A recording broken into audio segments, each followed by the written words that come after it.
예, 3절이요. 조세심판관 회의를 한번 보도록 하죠. 조세심판관 회의는 심판 청구를 한 경우에 어디다가 심판 청구를 한다 그랬죠? 조세심판원에다가 한다 그랬죠. 저기 저 세종시에 있는데요. 조세심판원에다가 하면 여기에는 24명의 심판관이 있고요. 이 사람들이 이거에 대해서 심리를 해서 결정을 뭐 각하를 하건 기각을 하건 인용을 하건 결정을 하게 되는데, 원칙적인 모습은요. 조세 심판관 회의에서 심리를 하도록 되어 있습니다. 그런데 만약에 조금 좀 사건이 뭐 허접한 사건이거나 뻔한 사건, 그러면 조세 심판 원장 한 명이서, 뻔한 사건이나 허접한 사건이면 한 명이서 그냥 판결을 하도록 해놨고요. 그리고 굉장히 뭐랄까 중대한 사건, 어려운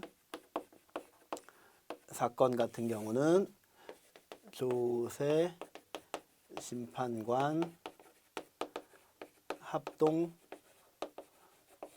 회의에서 하도록 되어 있습니다. 예.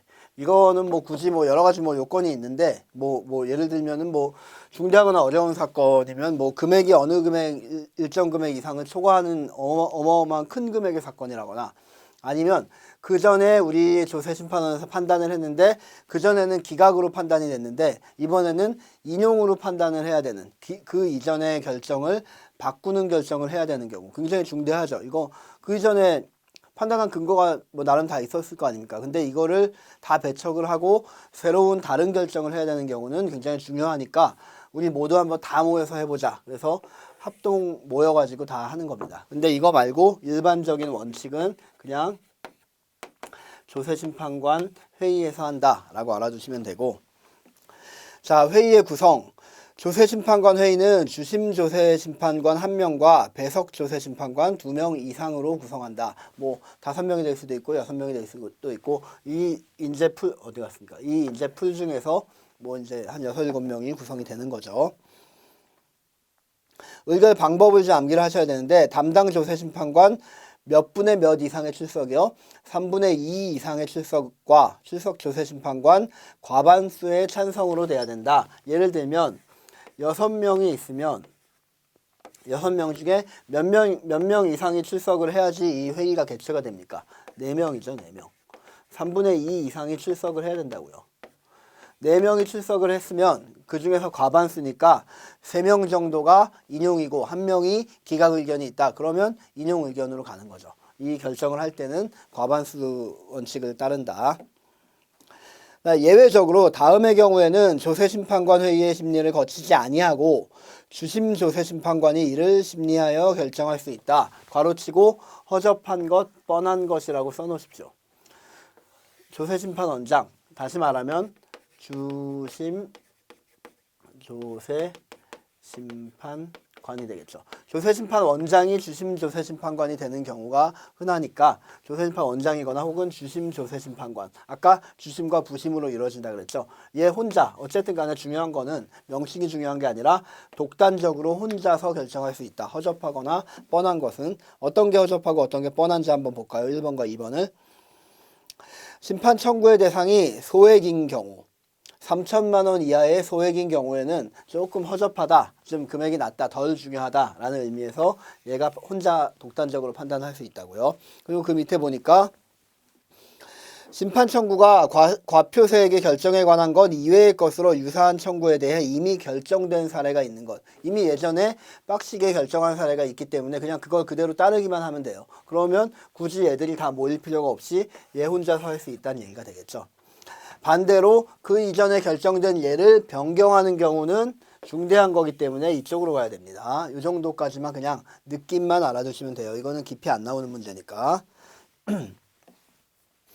두 번째, 조세심판관의 제척외라고 나왔는데, 조세심판관이 예를 들어서 6명 결정이 됐는데 뭐 A, B, C, D, E, F가 결정이 됐어요. 그러면 당신의 이제 갑이라는 사람이 신청인이거든요. 나 이거 지금 너무 억울합니다. 이거 좀 판단해 주십시오라고 심판 청구를 했다고 한번 가정을 해봅시다. 그러면 조세심판원에서 갑에게 연락을 해줘요. 자, 이번에 당신 사건을 심리할 조세심판관 회의가 꾸려졌는데 이 조세심판관 회의에는 A, B, C, D, E, F라는 사람들이 들어갈 겁니다. 라고 말을 해줘요. 그럼 갑이 가만히 보니까 이 녀석은 집안의 원수예요.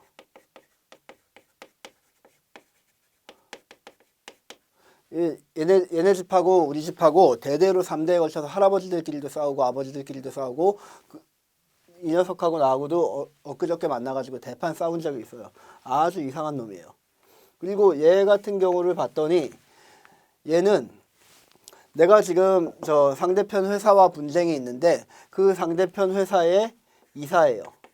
상대방 회사의 이사란 얘기예요. 그리고 또 얘 같은 경우는 나하고 싸웠던 나한테 그 처분을 했던 그 공무원, 나한테 이런 이상한 처분을 했던 공무원의 그러니까 처분을 했던 공무원의 뭐 형이에요. 그러면 이게 지금 우리 집안의 원수도 있고 그다음에 저 뭐 상대방 법인의 이사도 있고 그다음에 나한테 처분한 공무원의 형도 있고 그러면 이게 객관적이고 공정한 심판이 이루어지겠습니까? 이루어지지 않죠. 그래서 갑 입장에서는 이런 사람들을 좀 빼달라고 요구를 할 수가 있습니다. 그 빼달라는 요구를 뭐라고 하냐면